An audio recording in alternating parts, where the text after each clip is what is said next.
In today's video, we're going to review the Varla Eagle One e-scooter. Now, this e-scooter is designed to be an all-terrain type of a scooter.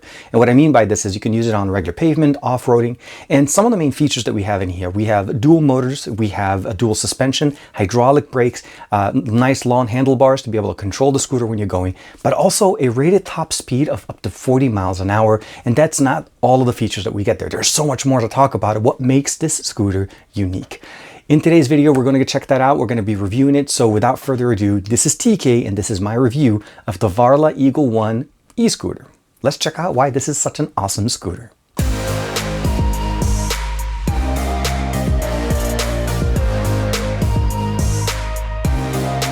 Like and subscribe and make sure you hit that bell icon so that you're always notified to whenever we have new videos on the channel. Starting off with the unboxing as usual, this is actually pretty much a straightforward experience. It comes pretty much almost 90% assembled as most scooters come in, with the exception of the handlebars that are not screwed into the top part of the actual beam. The main thing I'll probably say is there's two different colors of this. There's a red one and a blue one. I chose the blue one and it definitely looks really nice. The accent colors and of course everything is set up in a way where it's pretty much like within 10 minutes you're ready to go. Other than charging it, for the most part, everything that you need is included in there. So we have the big charger that comes in. You're able to use one or two chargers if you'd like. We have, of course, the multi-tool set that comes in there. We have the headlight that needs to be assembled, and of course, some sticky paper that you need to remove on the tail light, as well as some of the other options on the front. But for the most part, everything else is there. The display needs to also be mounted, that I think was also not put in there as well. Once you put them in there, configure them, connect them, and then of course, you need to remember that this scooter requires an NFC tag to be able to actually turn on. So they provide us two NFC keys in there that will allow us to actually tap them at the bottom of the display to turn on the scooter. Otherwise, you can't turn it on. So that's a really cool feature there.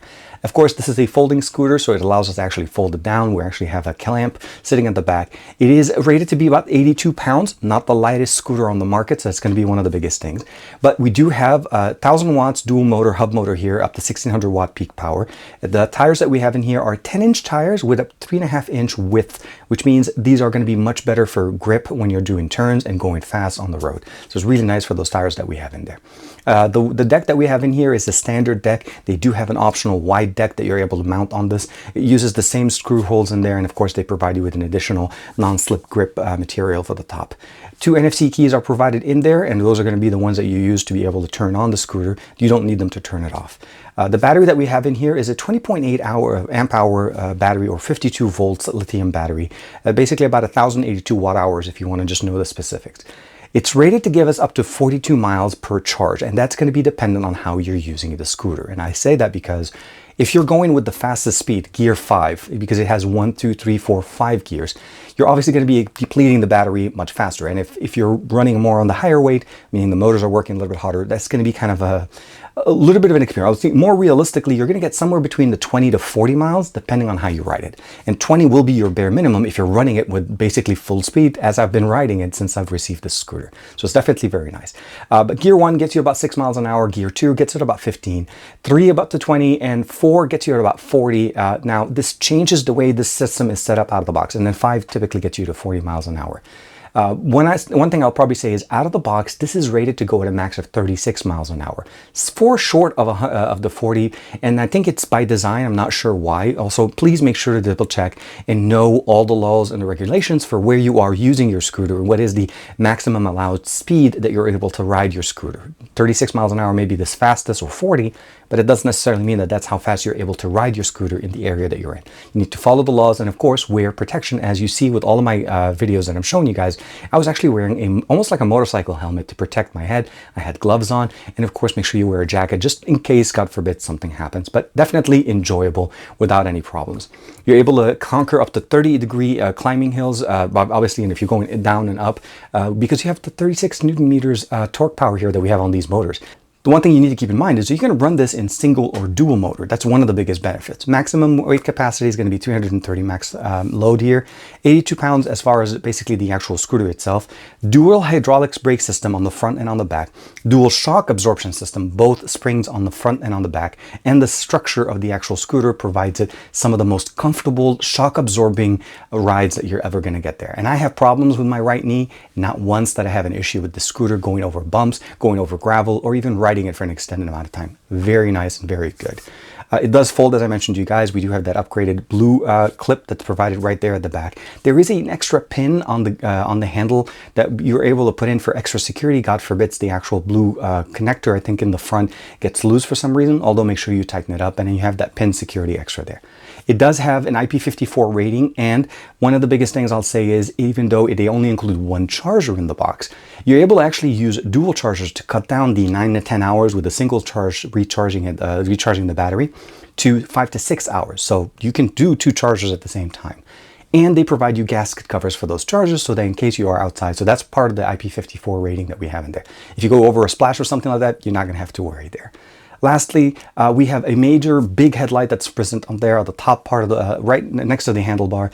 There's 2 brake lights on the back, and of course we have ambient lighting on the side, which makes this very nice and very much visible at night if you're riding it, and of course provides that cool factor that we've always wanted. But let's not waste any more time. Let's go outside and check out how does the acceleration and deceleration has been on this, and how does the experience been overall. So I'm outside right now doing obviously some of the testing for the scooter. We're doing it on some gravel section here. There's some open areas there, and we're definitely going to be checking out the system that we have in here. It's a dual motor, dual suspension, hydraulic suspension system. So it's going to be has a lot of pickup. You can run it in dual or single motor, and we'll talk a little bit about that. But as far as the suspensions, literally one of the most comfortable suspensions I've ever been on. And that is coming from a person that has some knee problems on the right knee. So if a scooter or any kind of equipment that I'm testing does not have good suspension, I definitely will feel it. The first thing I'll say is this. There is, the way it comes out of the box, there are 5 gears. There's 1, 2, 3, 4, 5. 1 obviously being the lowest, and then there's the option of turning on dual motor or single motor. Dual motor is turned on by pressing and holding the plus sign for about 2 seconds, and then you'll see a little bit of a gear, like a green thing, next to the percentage of the battery, and that's how you know you're running in dual motor. There is a substantial difference in performance when it comes between dual motor and single motor, and I say this because I was testing it out not that long ago, and I accelerated from 1 to 5 on single motor, 1 to 5 with dual motor. Maximum speed I was able to get between both of them were about 36 miles an hour, so it's a little bit short of the 40, but that could be also because of my size and height, so that one thing could be one of those factors. But it definitely has a lot of pickup. Single motor definitely starts off pretty slow, about 4 or 5 miles per hour. It's very slow, so I probably recommend just kind of getting into it. Once you get used to the scooter, you pretty much want to be in level 2 and higher, and that gives you a little bit of a boost there because you want to be able to accelerate and kind of, merge in with the traffic. When it comes down to, obviously, going single or dual motor, the single motor got up to almost about 28 miles an hour maximum speed, and that was mostly because it was trying to exert a lot of power on a single motor, trying to accelerate and move everybody in there. It has a high capacity for the weight, but again, keep in mind, I'm not exactly the lightest person, so it's dealing with not only the scooter but myself. Actually, overall, about 28 miles an hour wasn't too bad. When you go into the dual motor, that's where we're able to kick it into 36 miles an hour, and that's when you're going to be able to get some of that power in there. You feel the pickup, you feel the acceleration. The one thing I will say though, the way it accelerates, at least from level 2 on dual motor, it accelerates fast, but then it adjusts for the speed. So it kind of almost like overcorrects itself. So you accelerate fast, and then once you kind of coast to the point of speed that it is, it'll coast in there. Other than that, it's pretty much straightforward. I love the fact that this is a kind of like an NFC tag, approach where you're able to turn on the scooter by using the NFC tag. It's pretty much a straightforward experience. We're going to do a quick acceleration. I want to show you guys how fast this is able to go on at 36 miles an hour. One of the reasons why I'm wearing my helmet and of course the face mask. And of course we're going to also show the speed when we're going on, obviously, a single motor, so you can see the difference between the two. Both are fast. 28 miles an hour is not slow. It's just how you get to 36 is the difference between the two. Dual motor obviously is going to be the best. Accelerations on the right. We have dual, obviously hydraulic brakes that enable us to slow down and stop on a dime, which is really, really nice. And the suspension, the ambient lights, the headlight that we have on the front, and of course we also have the obviously the brake lights on the back so people can see us. Definitely very nice. So without further ado, I am going to stop the video here with my trusty watch, and then we're going to go over to some riding tests. Single motor.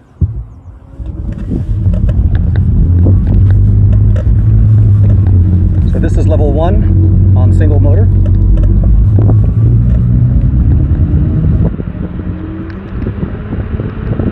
This is now level 2 on single motor.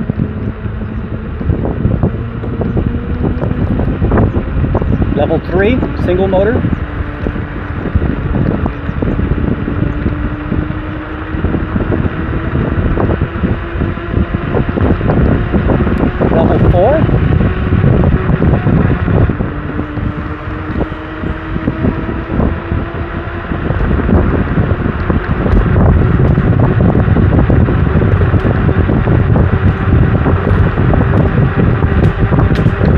level 5 on single motor.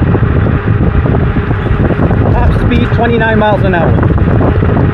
And now we're gonna brake.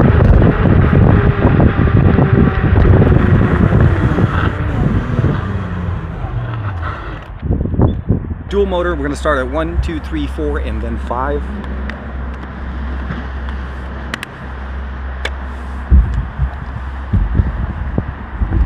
So this is gear 1. Again, the pickup is much stronger. Let's go gear 2. So this is gear 2 on dual motor. We're going to go to gear 3.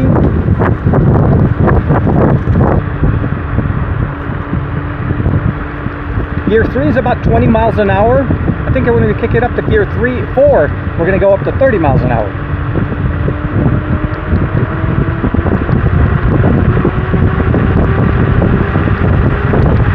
So this is gear 4.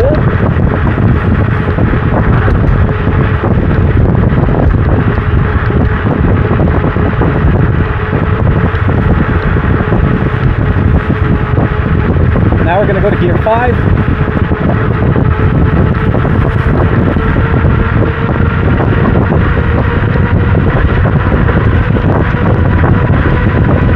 Okay, we're going to go ahead and decelerate.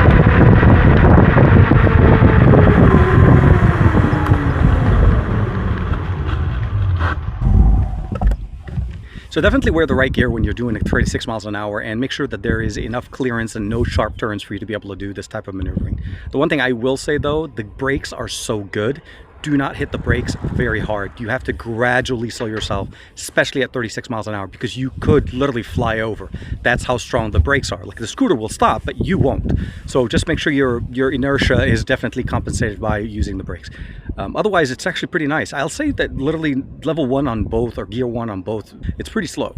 For entry level, somebody's practicing, absolutely going to be great to start. From there, just go to gear 2. 3, 4, and 5 obviously accelerate quite a bit. 3 to 4, it's 10 miles extra, and then from 4 to 5 is basically about 6 miles extra. But at that 36 miles an hour, obviously you want to be very clear, or make sure there's nothing in front of you, no turns, no water, or anything like that. It does have an IP54 rating, but again, not at that speed. So hope you guys enjoy this. It's actually pretty nice and beautiful, so let's do some more riding. Now, up till now, you've been watching all the footage from me using the scooter on multiple days, and we've had some rain here in my area in the last couple of days. So the first thing I'll probably say is this. Comfort is absolutely there. There is a built-in comfort factor into this, and it doesn't look like it because it actually looks very more mechanical and more like a rugged scooter, but in reality, that's what it's providing you, that comfort. The dual suspension, the structure of the actual scooter itself, the type of tires that we're using, all of those things will attribute to a much more comfortable ride and less, I'll say less stressful ride on the joints or on the body after an extended amount of time. I'll probably say as well, as far as the battery level, it's going to depend on how you're using it. This is literally how we've done it in the past. If you're using headphones or earbuds or any kind of phone for, or any kind of piece of tech to the fullest extent, typically the battery doesn't last as long. But even at the bare minimum of about 20 to 22 miles as far as range with the full charge on here, we're talking fast, super exciting, super thrill ride, everything for about 20 miles. So that's a long time to actually consider that. The other thing I'll probably say is if you're using it between like maybe 3 or 4, the gear 3 and 4, and you're riding it more of kind of casual commuters, you're not going to have any problem. You should be getting closer to that 42 miles an hour, or 42 miles of range, not hour. Okay, so let's summarize the experience of using the Eagle One from Varla, or the V2 version of it.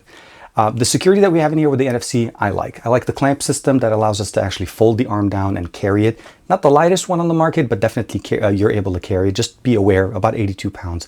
And that's just by itself. If you're using the wider deck, that may make it a little bit more, I'm not going to say harder, but just be aware that the wider deck does actually protrude the outer part a little bit. So when you're holding it, it may be kind of standing next to your foot. The other thing I'll probably say is out of the box, it's rated to be about 36 miles an hour as far as max. That's not slow. That is crazy fast. Think about the fact that 40 miles an hour is really, really fast.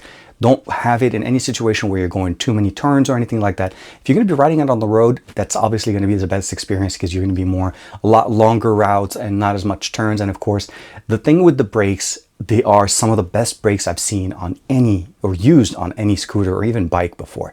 Hydraulic brakes are very responsive and very strong. When you're going at the fastest speed and you're trying to do that slow down, make sure you do a gradual slow, because you will feel it as you're slowing down, that you may actually start feeling more inertia where you're going faster than the scooter and you don't want to fall off. So gradually slow down, and of course go to the side, make sure that in case people are behind you are going. Let me know what you guys think of this scooter. It's a powerful scooter that looks great and offers us a lot of great features. Great tires, suspension, power, functionality, and all of the stuff that we have in here just gives us that great riding experience that we've always wanted from a scooter, that we always imagine we can do. You can go very fast, or you can go reasonably, to the speed that's allowed in the area that you're in. And of course, always wear your gear and be safe. Thank you very much for the support. I'll see you in the next video.